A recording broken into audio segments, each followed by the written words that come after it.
네, 복된 안식일 특별히 더위 때문에 참 힘드셨을 텐데 우리 하나님께서 여러분과 가족들을 안전하게 돌봐 주시고 마음을 주님의 약속과 주님의 돌보심으로 시원하게 해주시길 바랍니다. 오랜만에 이사야 함께 살펴보겠습니다. 우리 이사야 30장과 31장에 있는 말씀 가지고 그러나 여호와께서 기다리시나니 이런 제목으로 은혜를 나누고자 합니다. 우리 이사야 30장 18절 말씀 오늘 주제 선구로 정해 보았습니다. 이사야 30장 18절 말씀을 소리를 맞춰서 같이 읽겠습니다. 그러나 여호와께서 기다리시나니 이는 너희에게 은혜를 베풀려 하심이요 일어나시리니 이는 너희를 긍휼히 여기려 하심이라. 대저 여호와는 정의의 하나님이시라. 그를 기다리는 자마다 복이 있도다. 아멘. 그래서 그러므로가 아니고 그러나 여호와께서 우리를 기다리십니다. 은혜와 긍휼을 주기 위해서 우리를 기다리십니다. 여기서 다시 나오는 이 정의의 하나님, 바로 심판의 하나님이란 뜻입니다. 심판을 통해서 마침내 우리를 구원하시는 하나님, 우리에게 복을 주실 것입니다. 기다림에 관한 이야기로 이 18절 이사야 30장과 31절이 내용을 진행하고 있습니다. 여러분, 기다림, 여러분은 잘 기다리시는 편이십니까? 현대인들은 많이 좀 조급합니다. 특히 아마 저를 아시는 분들은 제가 굉장히 조급하다는 사실을 아마 다 아셨을 텐데, 근데 이렇게 사전을 찾아보니까 이게 조급하다가 있고 조급하다가 있더라고요. 그래서 이 한자가 조금씩 다릅니다. 어쨌든 성질이 참을성 없이 급한 것을 이야기를 합니다. 요즘 아주 대답을 잘해주는 구글 제미나이한테 한번 물어봤습니다. 그랬더니 사람이 조급해지는 이유에 관해서 이렇게 이야기를 하더라고요. 심리적인 요인이 있고 환경적인 요인이 있고 생물학적인 요인이 있다, 이렇게 얘기합니다. 심리적인 요인은 불확실성에 대한 불안, 완벽주의, 낮은 자기 효능감. 나는 뭘 해도 안 돼, 제대로 안 됐어, 또 실패할 거야, 제대로 안 될 거야, 이런 게 낮은 자기 효능감이죠. 비교의식, 성과에 대한 압박, 그다음에 시간 부족에 대한 인식. 이렇게 쫓기면 조급해지기 쉽죠. 환경적인 요인도 있다고 합니다. 빠르게 변화하는 사회, 정말 빠르게 변화하죠.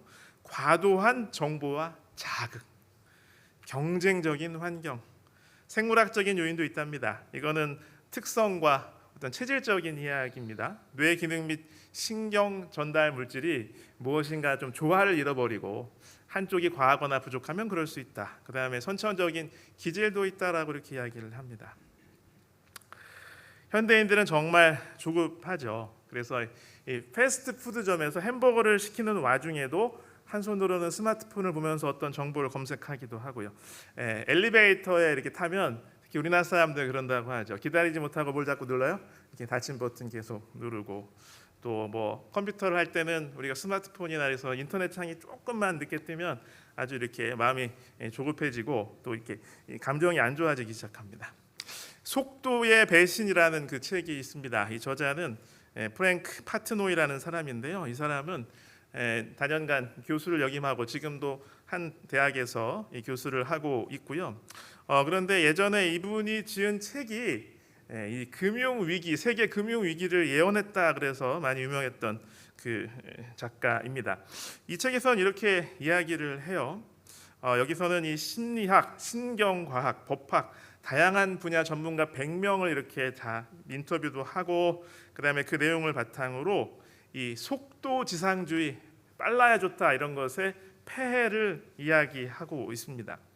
그런데 이제 다른 어떤 느린 게 좋다, 여유를 가져라, 이런 여러 책들이 있는데 그 책과 좀 다른 부분이 있다면, 보통 이 느리고 기다리고 여유를 가지면 마음이 평안해지고 병이 덜 생기고 뭐 그렇다, 뭐 이런 얘기를 많이 하는데, 그런 관점에서 이야기를 하는 것이 아니고, 이게 느리고 좀 기다리고 여유를 가지면 실제로 좋은 성과가 난다, 일이 잘 된다라는 걸 좀 집중적으로 이야기한 책이라고 합니다. 자, 이사야 30장과 31장을 함께 살펴볼 텐데요. 사실상 이 두 가지 내용은 같은 이야기를 하고 있습니다. 그래서 31장은 30장의 요약이라고 할 수 있어요. 그래서 두 장을 같이 보아도 됩니다. 일단 먼저 30장의 내용의 구조를 살펴보면요. 첫 부분 1절부터 17절까지는 애굽의 도움, 이 유다 백성들이 애굽에게 도움을 얻고자 노력을 많이 하는데 그것이 결국 헛되고 무익할 것이다라고 이야기를 하고 있습니다. 18절부터 26절까지는 하나님의 구원, 여호와의 구원을 기다리면 복을 받을 것이다라고 이렇게 이야기를 하고 있고요. 그 다음에 27절부터 33절은 아수르, 이 시대의 가장 큰 외세 위협이었죠. 아수르를 마침내 하나님께서 심판하실 것이라는 예언이 선포가 됩니다. 31장도 거의 똑같은 이야기를 하고 있습니다. 1절부터 3절까지는 도움을 구하기 위해서 애굽으로 가면 결국은 화를 입을 것이다라는 예언을 하고 있고요. 4절부터 7절까지는 여호와 하나님께 돌아오라는 하나님의 호소가 울려 퍼집니다. 8절과 9절은 아수르는 마침내 하나님께 심판을 받고 결국은 멸망하게 될 것이라는 예언을 선지자는 선포하고 있습니다. 우리 한 절씩 읽어 보겠는데요. 제가 읽겠습니다. 우리 30장을 먼저 보겠습니다. 여호와께서 이르시되 패역한 자식들은 화 있을진저 그들이 계교를 베푸나 나로 말미암지 아니하며 맹약을 맺으나 나의 영으로 말미암지 아니하고 죄에 죄를 더하도다. 그들이 바로의 세력 안에서 스스로 강하려 하며 애굽의 그늘에 피하려 하여 애굽으로 내려갔으되 나의 입에 묻지 아니하였도다. 유다를 비롯한 많은 나라들이 이 아수르 때문에 멸망하고 어려움을 겪고 치욕을 당하고 큰 위기를 느끼고 있는 그런 상황이었죠. 애굽을 의지할 만합니다. 현실적인 대안 같았어요. 그렇지만 그것은 오히려 문제를 악화시킬 것이라고 하나님께서는 누차 강조를 하십니다. 여기 1절과 2절의 내용을 보시면 아시겠지만 그 문제의 핵심은 그것이었어요. 누구에게 묻지 않았어요? 하나님께 묻지 않은 것입니다. 하나님을 염두에 두지 않고 생각하고 결정하고 실행하니까 결국 상황이 악화되는 것입니다. 죄에 죄가 더해진 거죠. 기왕 이렇게 외세 어려움, 내부적인 혼란, 유다 백성이 점점 망해가는 이유는 하나님의 언약을 거역한 죄 때문이었잖아요. 그런데 그것을 모면하기 위해서 또 하나님을 거역하니까 죄에 죄를 더하게 된다라고 경고하고 있는 것입니다. 2절에 보면 재미있는 표현이 있는데 애굽의 그늘에 피하려 한다라고 했거든요.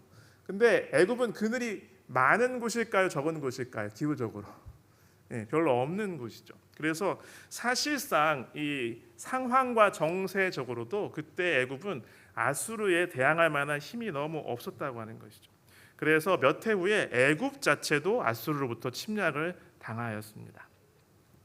3절입니다. 그러므로 바로의 세력이 너희의 수치가 되며 애굽의 그늘에 피함이 너희의 수욕이 될 것이라. 오히려 더 부끄럽게 되고 어려움만 가중될 것이라는 거죠. 4절 그 고관들이 소안에 있고 그 사신들이 하네스에 이르렀으나 5절 그들이 다 자기를 유익하게 하지 못하는 민족으로 말미암아 수치를 당하리니 그 민족이 돕지도 못하며 유익하게도 못하고 수치가 되게 하며 수욕이 되게 할 뿐입니다. 이 30장 31장은 내용상 이해하기 어려운 부분이 전혀 없습니다.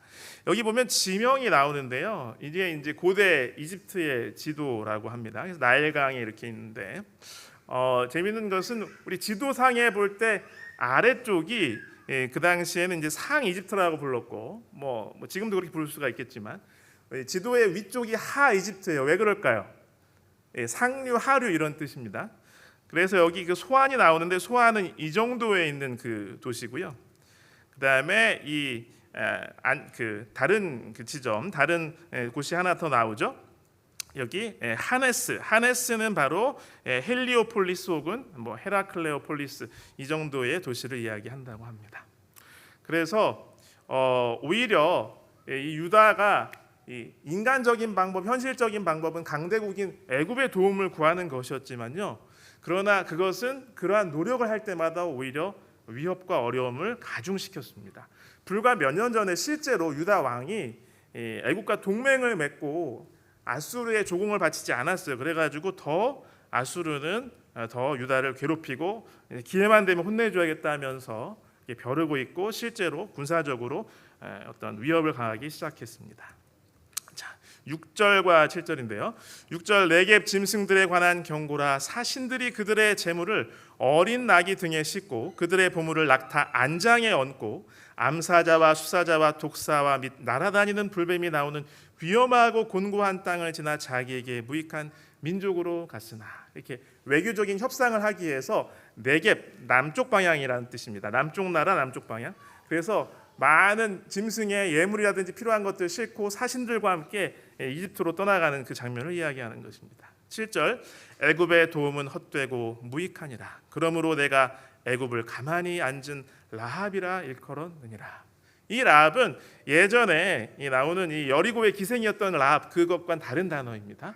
여기서는 이 상상 속의 이 바다 괴물이에요. 혼돈의 세력을 상징하는 것인데, 아시다시피 이사야와 많은 부분에서 애굽을 상징하는 그러한 단어로 사용되었습니다. 그래서 애굽은 이 유다는 지금 큰 위기 의식에 사로잡혀 가지고 좀 힘이 센 나라의 도움을 얻었으면 하는데 아무런 움직이지도 않고 이름만 존재하는 바다 괴물처럼 아무런 움직임 없이 전혀 도움이 못 되는 그런 상황이었습니다. 8절 9절입니다. 8절 9절은 좀 같이 한번 읽어볼까요? 이제 가서 백성 앞에서 서판에 기록하며 책에 써서 후세에 영원히 있게 하라. 대저 이는 패역한 백성이요 거짓말하는 자식들이요 여호와의 법을 듣기 싫어하는 자식들이라. 이제 이 유다 사람들이 왜 그렇게 행동하는지 그 마음을 다시 한번 지적하면서 호소하는 것입니다. 듣기 싫다는 거죠. 하나님을 생각하기도 싫고 선지자의 이 소리만, 어떤 호소만 들으면은 막 머리가 지끈지끈 아프고 정말 외면하고 싶다는 겁니다. 선지자가 조용히 했으면 좋겠고 하나님께서 아무런 말도 하지 않았으면 좋겠다는 거예요. 10절 그들이 선견자들에게 이르기를 선견하지 말라. 선지자들에게 이르기를 우리에게 바른 것을 보이지 말라. 우리에게 부드러운 말을 하라. 거짓된 것을 보이라. 너희는 바른 길을 버리며 첩경에서 돌이키라. 이스라엘의 거룩하신 이를 우리 앞에서 떠나시게 하라 하는도다. 어쩌면 우리의 마음도 이런지 모르겠습니다. 정말 이 말씀 선포하는 분이, 어떤 순서를 이렇게 진행하시는 분이 정말 좋은 말, 나한테 편안하고 말 그대로 요즘 유행하는 힐링만 되는 그런 말만 하기를 바라는지도 모르겠습니다. 그러나 이 말씀을 대언하는 사람은 정말 하나님의 뜻을 대언해야 하는 것이죠. 필요한 하나님께서 원하시는 말씀을 선포해야 하는 것입니다. 여러분 지난번에도 몇 번 보신 바로 이 장면과 같은 것 같아요. 지금 안에 불이 나서 곧 사람들이 가스에 질식하고 타서 죽을 만한 그런 지경에 누가 와 있는 거예요? 구조대가 와 있는데 안에 갇혀 있는 저 연세가 좀 있으신 것 같죠? 저분은 나오고 싶어하는 것 같아요. 나오기 싫어하는 것 같아요. 나오기 싫어하는 거죠. 하나님께서 그러면 안 된다. 큰일 났다. 구해줄게. 좀 손 좀 잡아라. 그런데 잘 이해도 못하고 듣기 싫고 좀 조용히 좀 하죠. 나 그런 거 나 취향이 아닙니다. 지금 막 불은 타는데 그러고 있는 그러한 사람들의 모습, 현대인의 모습, 어쩌면 우리의 모습을 이야기하는 것 같습니다. 지금 유다인들이 그렇게 하나님께 계속 반역하고 있다는 것이죠. 여러분 잘 아시죠? 창세기 19장에 그 롯이 그 천사들의 이야기를 듣고 딸들 좀 이렇게 데려가서 멸망에서 면하게 하기 위해서 집마다 찾아가서 말했지만 그 사위들이 어떻게 반응을 했다고요? 농담하는 줄 알았다. 농담하는 줄 알았어. 그 다음에 히브리서 3장 13절 그래서 사도 바울은 우리에게 이렇게 권면하고 있습니다. 같이 한번 읽겠습니다.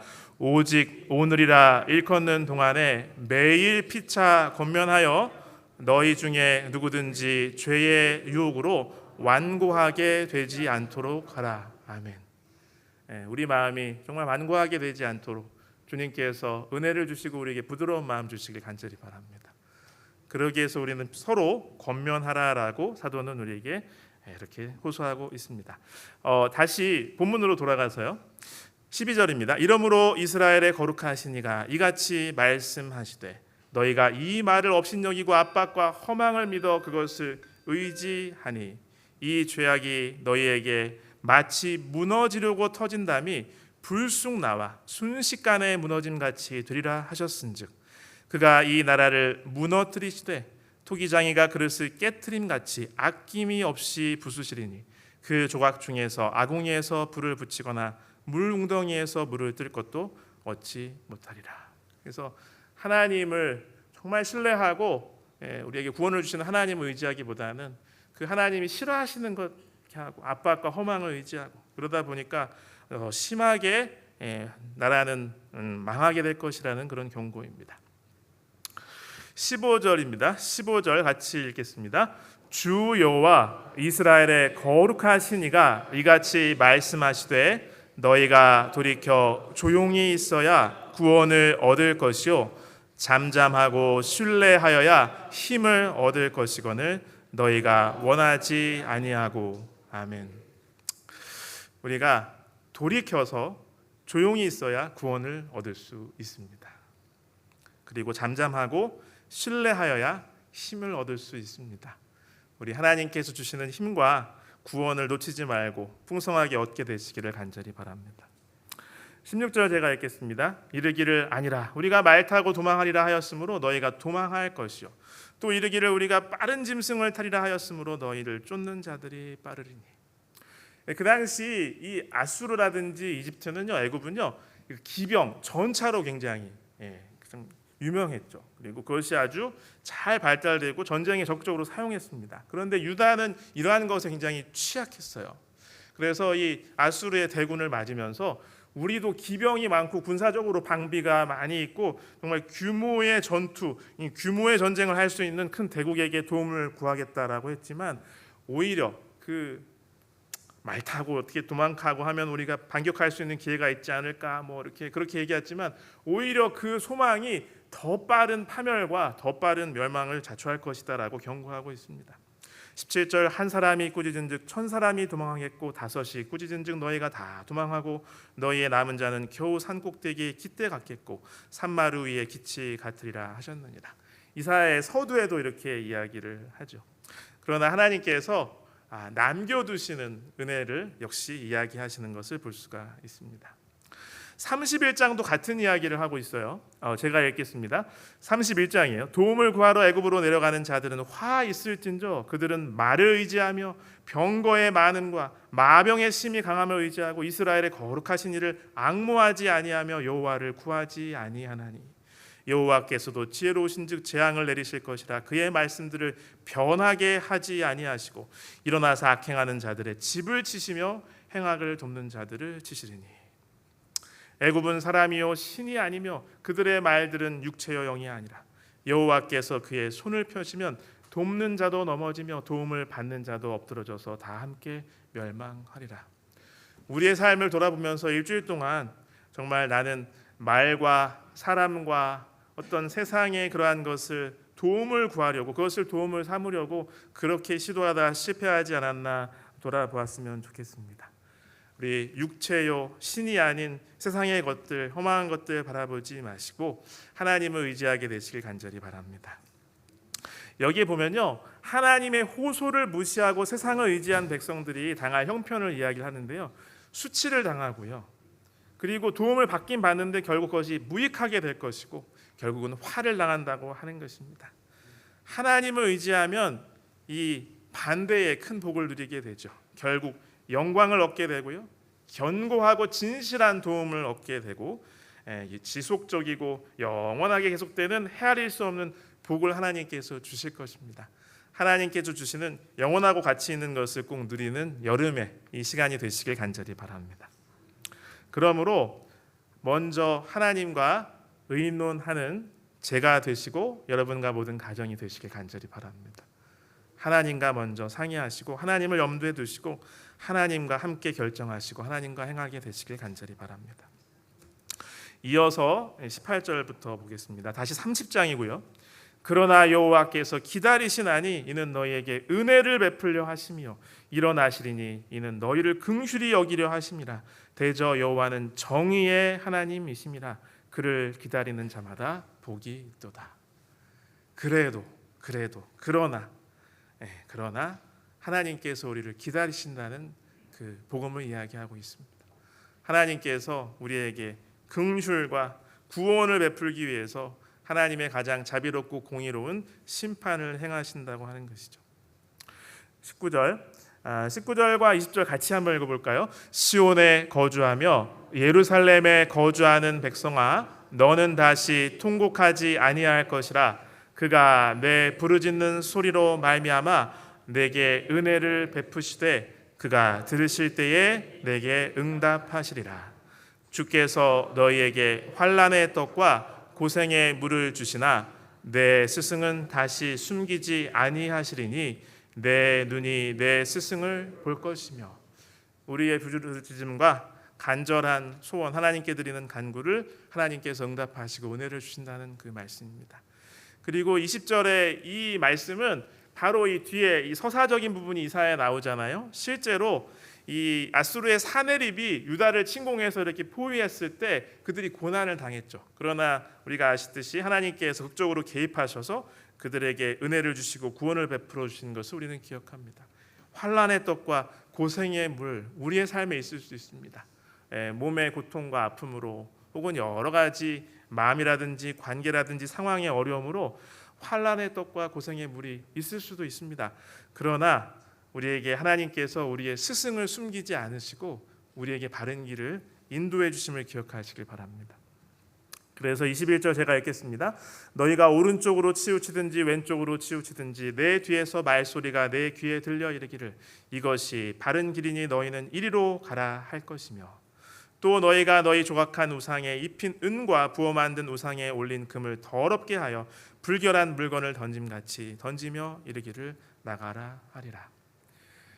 그들도 마음을 열었으면 유다가 지금 다 망해가고 있지만 마음을 여는 사람에게는 성령 하나님의 음성과 지혜와 구원의 약속이 들렸습니다. 오늘도 여전히 우리에게 말씀하시는 열왕기상의 말씀처럼 세미한 성령의 음성을 우리가 들을 수 있는 귀를 주님께서 주시길 간절히 바랍니다. 그리고 22절에 31장도 그렇고 여기도 그렇고요. 이러한 하나님의 회복의 약속이 결국 반드시 어떠한 것을 예고하시냐면 우상을 버리는 것을 이야기를 하십니다. 하나님께서 마침내 너희들이 우상을 버리게 될 것이라고 선언하시는 것이죠. 그래서 실제로는 이 히스기야 왕의 개혁을 통해서 이것이 성취되기도 하였습니다. 오늘날에 사도는 우리에게 이야기합니다. 여러분 잘 아시는 골로새서 3장 5절로 6절을 제가 읽겠습니다. 그러므로 땅에 있는 지체를 죽이라. 곧 음란과 부정과 사욕과 악한 정욕과 탐심이니 탐심은 우상 숭배니라. 이것들로 말미암아 하나님의 진노가 임하느니라. 오늘 우리의 우상도 주님께서 버리도록 우리 마음에 성령의 불을 보내주시고 새롭게 해주시길 간절히 바랍니다. 23절, 24절, 25절 제가 읽겠습니다. 이제 하나님께서 온전한 회복을 주심을 이야기하고 있습니다. 내가 땅에 뿌린 종자에 주께서 비를 주사 땅이 먹을 것을 내며 곡식이 풍성하고 기름지게 하실 것이며 그날에 내 가축이 광활한 목장에서 먹을 것이요 모든 것이 회복되고 풍족하고 낙원을 향해서 그러한 모습으로 사회가 변화되는 걸 이야기하고 있습니다. 24절 밭가는 소와 어린 나귀도 키와 쇠스랑으로 까부르고 맛있게 한 먹이를 먹을 것이며 사람들이 굶을 지경의 어려움을 겪는 게 아니고 풍족하기 때문에 가축들에게도 좋은 먹이를 준다는 거예요. 맛있고 좋은 먹이. 25절 크게 살육하는 날 망대가 무너질 때마다 고산마다 줄령마다 그 뒤에 계율과 시냇물이 흐를 것이며 25절에 이 망대가 무너진다는 표현이 있는데 어떤 주석은 이것은 하나님을 대적하는 지금으로서는 이 이방의 미국에 등장하게 될 바벨론 나라나 지금 하나님을 대적하려는 어떤 아수르, 물론 하나님께 막대기로 쓰임 받기도 하지만요, 그런 것을 의미한다고 이렇게 해석할 수도 있고요. 또한 여기 이사야에서 계속해서 이야기하듯이 이것은 인간의 교만심입니다. 하나님을 외면하고 하나님 좀 조용히 좀 계세요 막 그러고 선지자를 핍박하고 하고 자기 마음대로 하는 이 유다의 교만심이죠. 그 망대가 무너질 때 바로 비로소 천국과 행복과 낙원이 실현될 것이라고 예언하고 있는 것이죠. 여러분 우리의 마음에 간절한 기도가 있기를 원합니다. 하나님께서 성취해 주시기를 원합니다. 주님 나의 교만함을 무너뜨려 주시옵소서. 나의 교만의 망대가 무너질 때에 고산마다 줄령마다 나의 삶에 나의 행동과 생각마다 나의 시간마다 생명의 시냇물이 흐를 수 있는 그러한 이 여름의 계절이 되기를 참 바랍니다. 우리 26절 같이 읽겠습니다. 여호와께서 자기 백성의 상처를 싸매시며 그들의 맞은 자리를 고치시는 날에는 달빛은 햇빛 같겠고 햇빛은 7배가 되어 7날의 빛과 같으리라. 아멘. 여기서도 역시 7이라는 것은 이 완전함을 뜻하는 것으로 우리가 볼 수가 있습니다. 그래서 하나님께서 주실 수 있는 회복과 이 구원과 이 번영과 복의 모습이 상상할 수 있는 이 최고의 밝기와 아름다움, 빛남으로 그렇게 묘사되고 있습니다. 영화롭고 영원한 복을 주신다고 하는 것이죠. 31장입니다. 4절 제가 읽겠습니다. 4절과 5절입니다. 여호와께서 이같이 내게 이르시되 큰 사자나 젊은 사자가 자기의 먹이를 움키고 으르렁거릴 때에 그것을 치려고 여러 목자를 불러왔다 할지라도 그것이 그들의 소리로 말미암아 놀라지 아니할 것이요 그들의 떠들므로 말미암아 굴복하지 아니할 것이라. 이와 같이 나 여호와가 강림하여 시온산과 그 언덕에서 싸울 것이라. 정말 유대인들 지금 전전긍긍하고 좀 애굽에게 가면 좀 도움을 얻을 수 있을까 그러면서 계속 이런 궁리를 하면서 그러고 있지만 하나님께서 이 모든 곤경을 다 이렇게 해소해 주시고 해결해 주시고 구원해 주실 것으로 그렇게 예언하고 있습니다. 5절, 6절, 7절입니다. 같이 한번 읽어보겠습니다. 새가 날개치며 그 새끼를 보호함 같이 나 만군의 여호와가 예루살렘을 보호할 것이라. 그것을 호위하며 건지며 뛰어넘어 구원하리라 하셨느니라. 이스라엘 자손들아 너희는 심히 거역하던 자에게로 돌아오라. 너희가 자기 손으로 만들어 범죄한 은 우상 금 우상을 그 날에는 각 사람이 던져 버릴 것이며. 아멘. 여기도 이 순서가 하나님께서 구원하시는 것도 다른 어떤 수단이나 지혜나 국리나 경험이나 외세 세력이 아니고 하나님께서 구원하고 보호하신다는 그 예언. 그 다음에 다시 한번 회개를 호소하는 거죠. 간절한 마음으로 돌아오라 돌아오라, 더 이상 거역하지 말고 돌아오라 호소하시고, 그리고 7절에는 그 우상을 버리게 될 것이라는 그 예언이 같이 이루어지고 있습니다.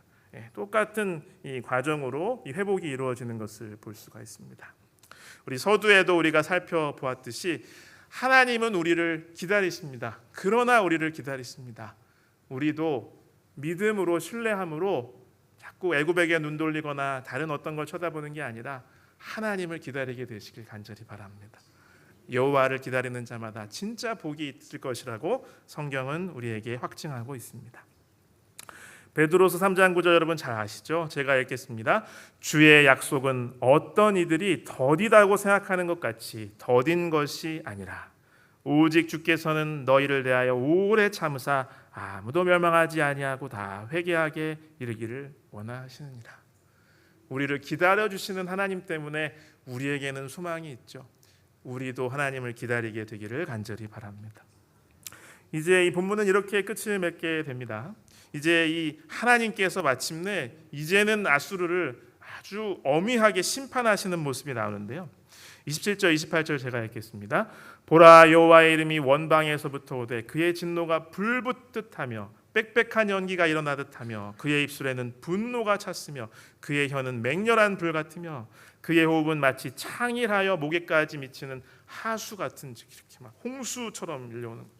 그가 멸하는 키로 열방을 까부르며 여러 민족의 입에 미혹하는 재갈을 물리시리니. 두 가지 비유적인 표현이 나오죠.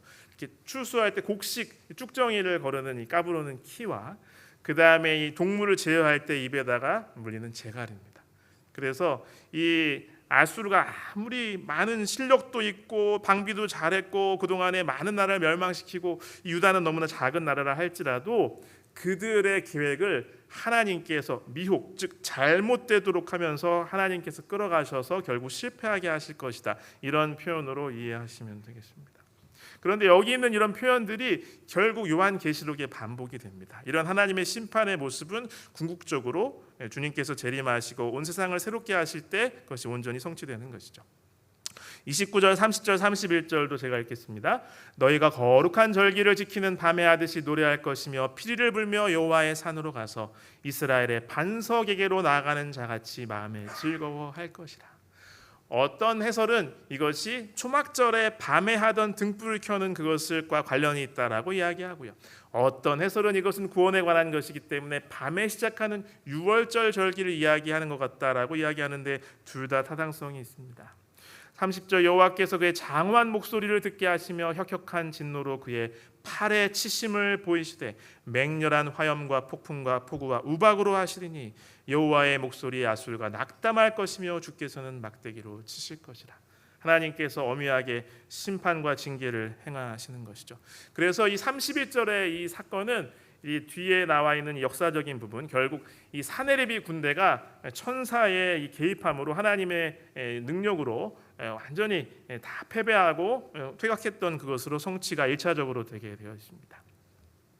여기 여호와의 반석, 이스라엘의 반석 하나님이 나오는데요. 여기 시편 62편 2절에 있는 말씀입니다. 같이 읽겠습니다. 오직 그만이 나의 반석이시오 나의 구원이시오 나의 요새이시니 내가 크게 흔들리지 아니하리로다. 아멘. 하나님께서 우리의 피난처와 반석이 되심을 강조하고 있죠. 역시 이사야의 이것이 계속 반복되었습니다. 그것을 로마서에 인용하고 있죠. 기록된 바 보라 내가 걸림돌과 거치는 바위를 시온에 두노니 그를 믿는 자는 부끄러움을 당하지 아니하리라 함과 같으니라. 이사야 28장 16절 우리가 이미 살펴보셨죠. 같이 읽겠습니다.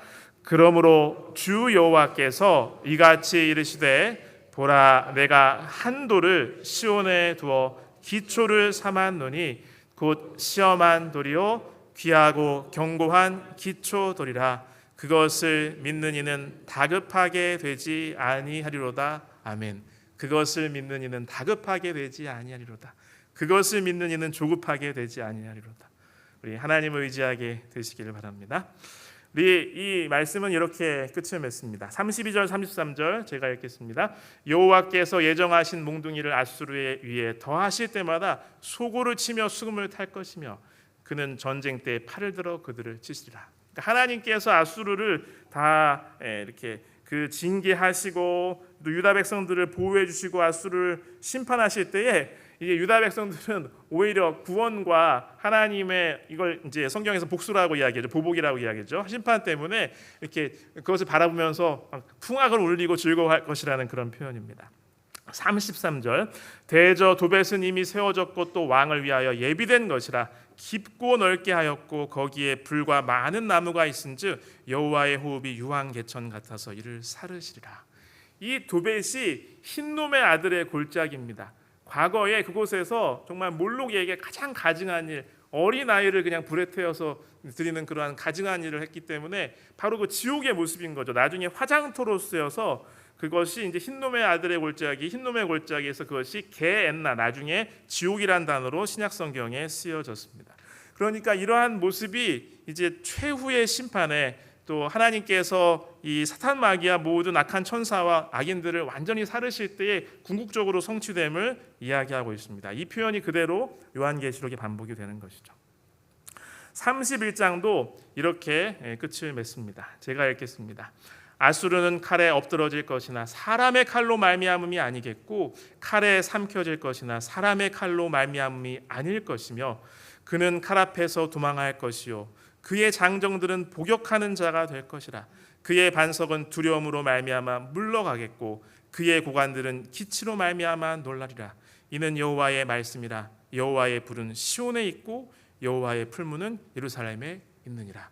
역시 하나님의 엄위한 심판, 불의 모습으로 나타나고 그것은 이 종말의 사건의 요한계시록의 모습에 다시 반복이 되는 것입니다. 이것이 1차적인 성취는 바로 이사야 37장에 여호와의 사자가 나가서 아수르 진중에서 18만 5천인을 침으로 그들이 다 퇴각한 그 사건으로 성취되게 되었죠. 마침내 이것은 우리 주님께서 다시 오시고 하나님이 심판을 통해서 구원을 완성하실 때에 궁극적으로 성취가 될 것입니다. 우리 이 내용을 통해서 하나님께서 마침내 심판하신다는 사실을 성경은 우리에게 강조하고 있습니다. 이 심판은 우리의 구원을 이루시는 심판입니다. 우리를 구원하시는 심판입니다.